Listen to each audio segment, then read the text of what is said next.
All right, welcome. Good to see you, Judd, Paul, and Toby. So we find ourselves on Yutes Amid Bays on 19b.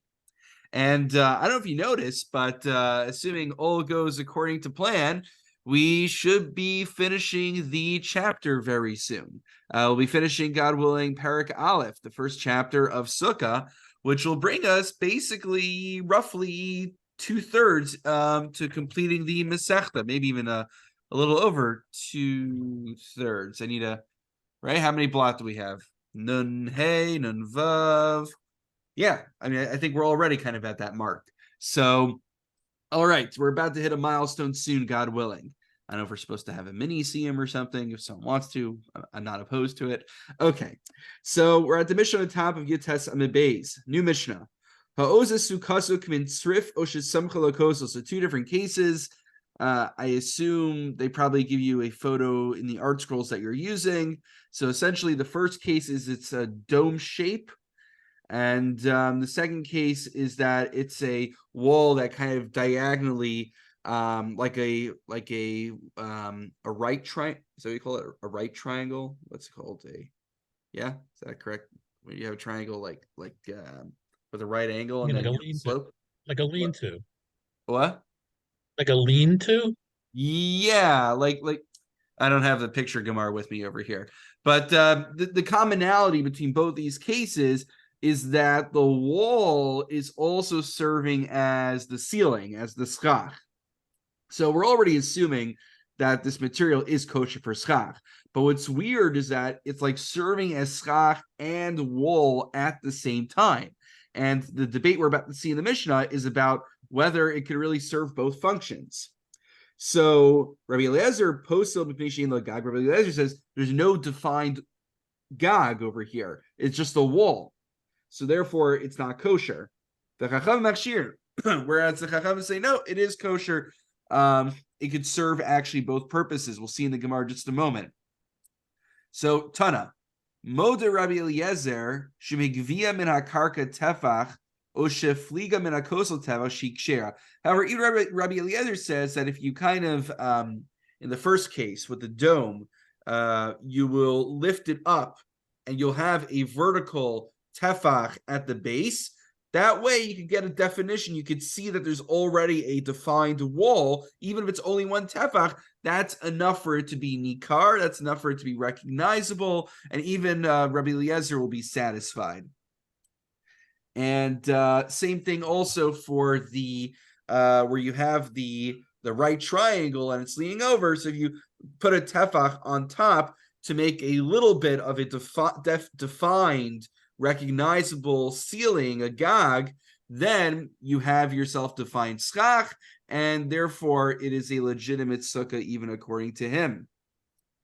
So, okay, great, but my tamad rabbanan. Why were the rabbanan comfortable? Why do rabbanan not need this whole procedure?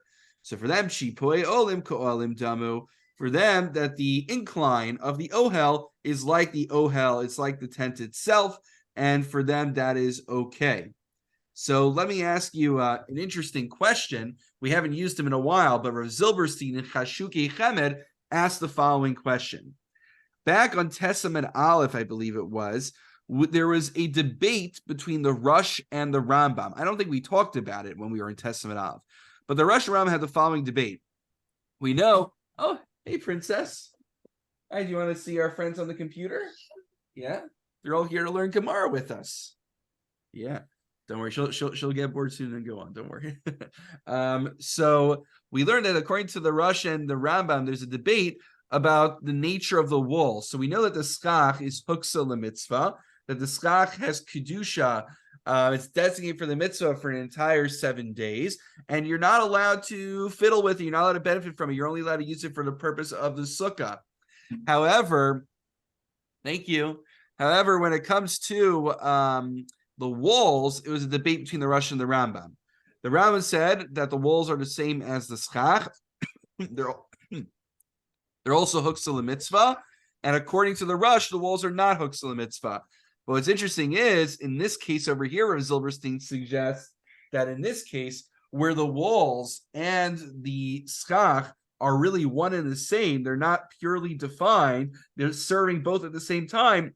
Even the Rush would be Modeh. Even the Rush would concede that the walls would also be Huksa. They would also have some sort of Kedusha as well, because they're serving the same function also as a Gog at the same time. That makes sense?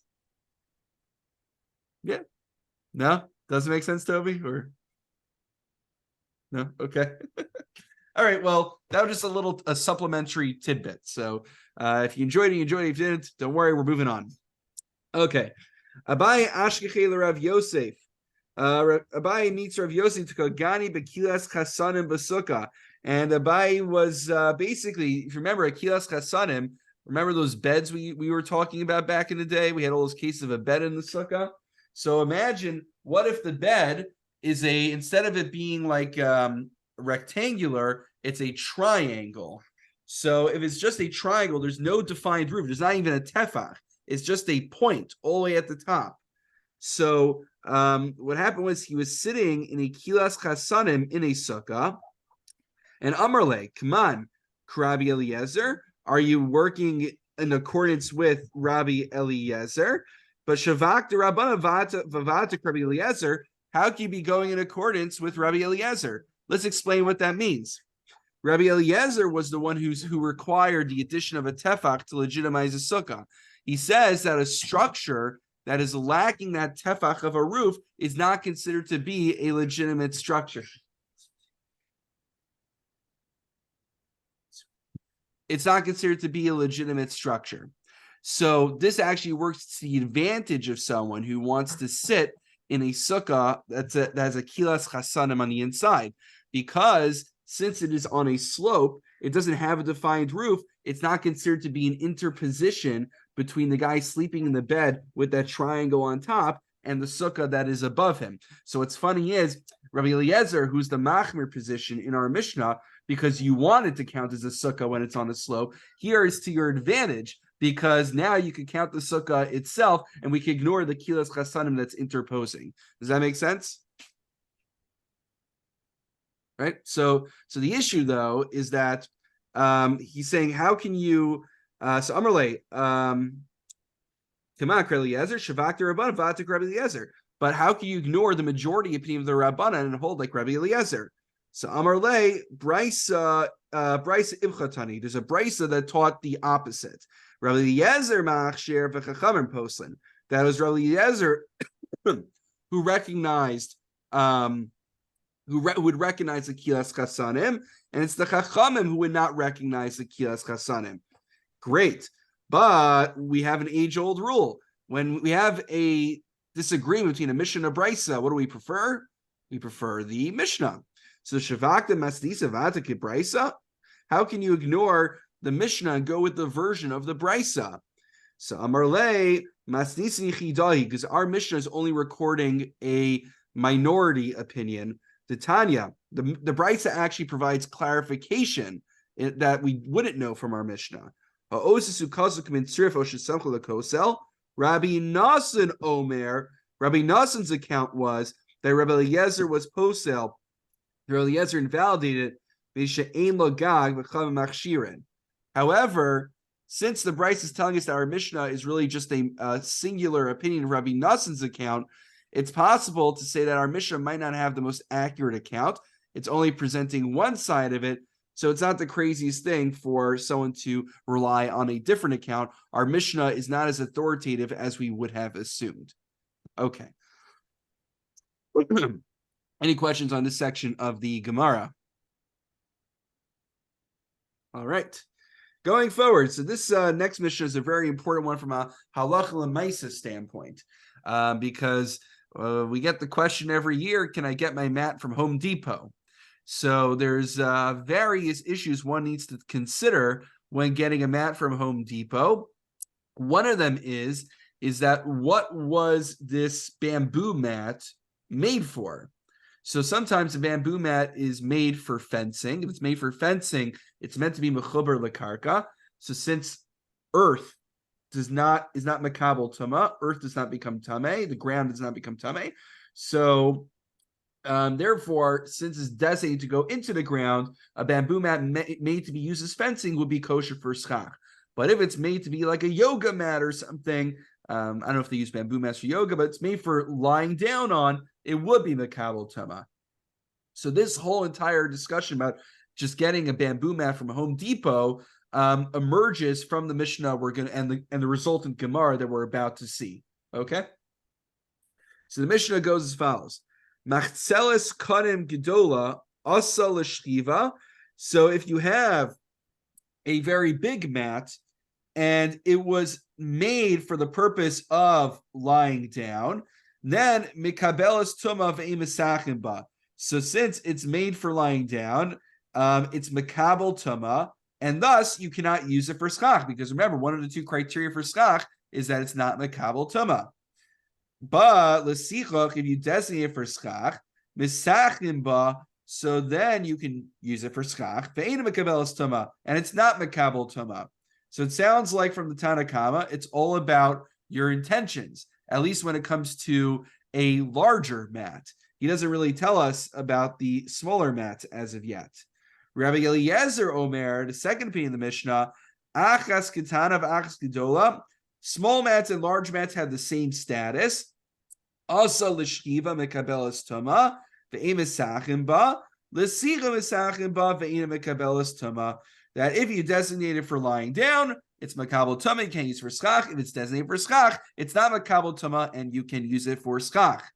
So you can already see from this Mishnah that there's some ambiguity over here, given the fact that the Tanna Kama doesn't even tell us what to do when it comes to a small mat. There's a number of ambiguities in this Mishnah that the Gemara is going to pick up on. But just in its very basic interpretation, is there anything I could clarify before we jump into what the Gemara was confused by? Paul. If the item was made with the intent to use for roofing, but someone used it as a bed, is the intent supersede the use, or does the use supersede the intent? It's a good question. I think it's primarily based on what it was crafted for. Was it made for a certain purpose? You're saying is, can you then change its purpose and make it be makabel tuma? That's a good question. I think it's based on what it was initially crafted for. But we have had discussions in the past about. We did have a Gemara in the past a while back, in which we talked about if you change the form of it, then maybe if you do something to actually change it, you can then have kavana to redesignate it for something. But I think if you're not doing any meaningful change to it structurally, then you can't just change its status just by thinking alone. You need to do I think you need to do like a Maisa, an action. That was a discussion we had in the Gemara. All right. So into the Gemara we go. Hagufa kasha. This Mishnah itself is already it doesn't make any sense. I mean, initially. So here's the issue. Initially, the Mishnah tells us Amrit asal shchiva mekabelas tuma ve'misachim ba. So initially, the Mishnah tells us that if it was made for the purpose of lying down, for a person to lie down on it, it's makabel tuma and you can't use it for schach. So the implication here, I can infer from here, is that taima de'asa l'shchiva. The only reason it's makabel tuma is because I had kavana when making it to designate it for the purpose of laying on it. Hastama l'sichach. So that would imply that if I didn't have any explicit kavana, the default, if I didn't think anything, by default, it would be for the purpose of schach. But then the Mishnah says, V'hadar tani, l'sichach, misachim b'avim mekabelas tuma. If you designate for schach, then you can use it for schach, and it's not makabel tuma. So that implies the opposite. That implies that only because I had explicit intention and kavana to designate for schach, does it count for schach? Then what if I didn't have kavana? The default would be that such a mat would only be made for lying down. So we have conflicting implications from both of the halachos that are back to back with each other. So the Gemara answers, Halo kasha kan b'gedola kan b'ketana. That the first part in the Tanna Kama where he says that you have to go out of your way to designate for lying down. Where he says, okay. So Rashi tells us, where's the Rashi? If you're looking at the first Rashi in the Gemara, it says Seifa lo dami l'reisha. The Seifa, this is what it's saying in the Seifa in the end. Vim kitanahi va'asal sichach misachim ba hastama l'shkiva. So we assume by default that a smaller, we assume that a smaller mat is meant for lying down, and you have to go out of your way to designate it for schach. A larger mat, we assume by default, is designated for schach, and you have to go out of your way to specify that it would be used for laying down. So that's how we make sense of the Tana Kama. If it's a large mat, we assume it's meant for schach by default. If it's a small mat, we assume it's meant for laying down by default. And only if you go out of your way to designate for something else, then it assumes that status. Okay? So, Judd. I'm having trouble getting past the point that a product's use is determined when it's first used, not when it's packaged or grown. Why isn't it default to be the schach? I don't know if it's I don't know if grown per se. I think it's when it's manufactured. What's it manufactured? You have two people who are buying the exact product, and for one it could be for schach, and the other one would not be able to be used for schach because of what they may have said, but the product hasn't been used yet. Right. So that's the interesting thing. It seems to be at the stage of manufacturing. That's the critical stage that categorizes it. So, if you go to Home Depot and it says yoga mats or it says lawn fencing, so that's what would classify it. But this is an interesting question. Maybe before next Gemara share, I could look into this a little more. I would not be surprised if there are other shitos that say that it could be at possibly other stages. Again, we did discuss in the Gemara in the past that if you do some meaningful ma'isa, some meaningful action, you can reclassify it as something else. Question is, what would be considered a meaningful action here? I'm not quite certain. But I hear what you're saying. You're saying is it should be based on how I, the current owner, initially decide to use it. Because it's being used for the first time. Right. Okay. I would not be surprised if there's a sheet out there that says that, but it would seem from here that this is that manufacturing seems to be the general normative assumption. Okay. But I'll bleed Neder, I'll try to look into it to see. I would not be surprised if there's a shita that says what you're saying. It seems reasonable. All right. So going forward, so our current resolution fits very nicely for the Tana Kama. It doesn't actually explain Rabbi Eliezer because Bishul Rabbanan lo kasha, Rabbi Eliezer kasha d'tnan. What's the issue with Rabbi Eliezer? Rabbi Eliezer Omer achas kitana va'achas gedola. Our whole answer was about distinguishing that the first statement was talking about a big mat. The second statement was talking about a small mat, and we have different baseline assumptions for big versus small mats. The issue is, Rabbi Eliezer says big mats and small mats share the same status. So we're going to need to find a different distinction. Rabbi Eliezer Omer, achas kitana va'achas gedola, asa l'shkiva mikabelos tuma. If it's meant for meant for lying down, it's mekabel tova misachim ba. So that implies time into asa l'shkiva, asama l'schichach.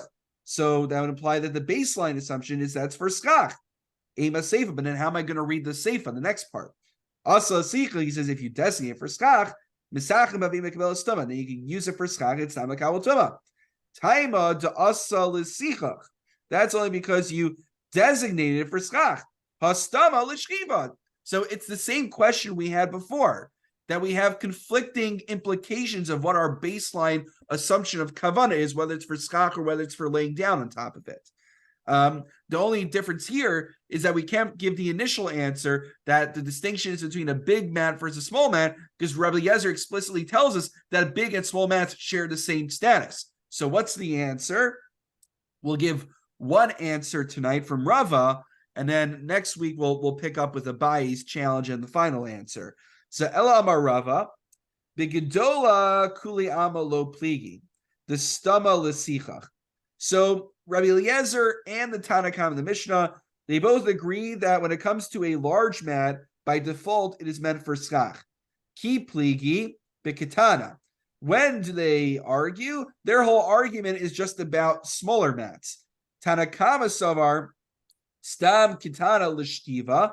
The Tanakama assumes that a small mat by default is meant for laying down and thus cannot be used for schach because it's Makabel Tama.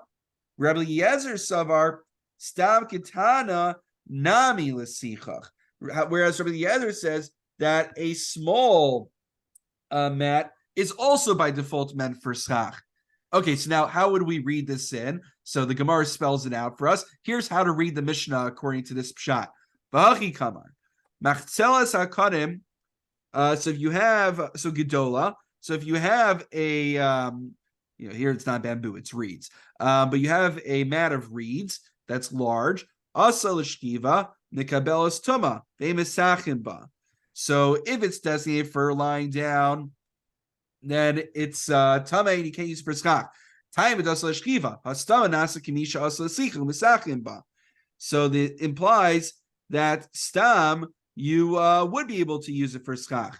And kitana, there's a parenthesis here, so there's a question whether this is in the proper text. Kitana asa l'sichach misachim ba. They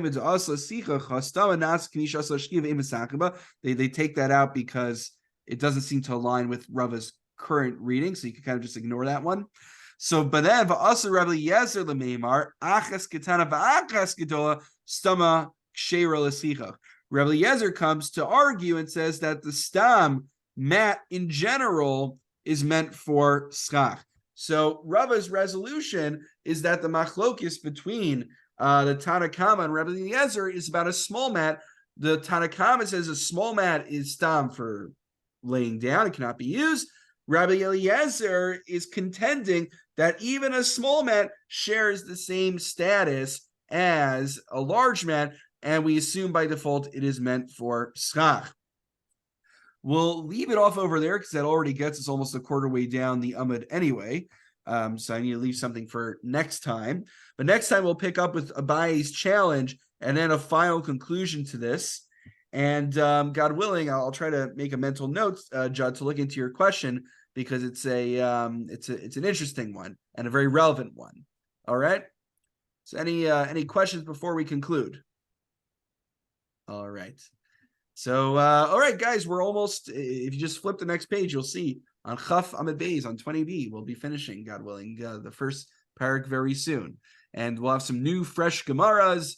And so if these past few blot weren't really doing it for you, maybe the new parak will.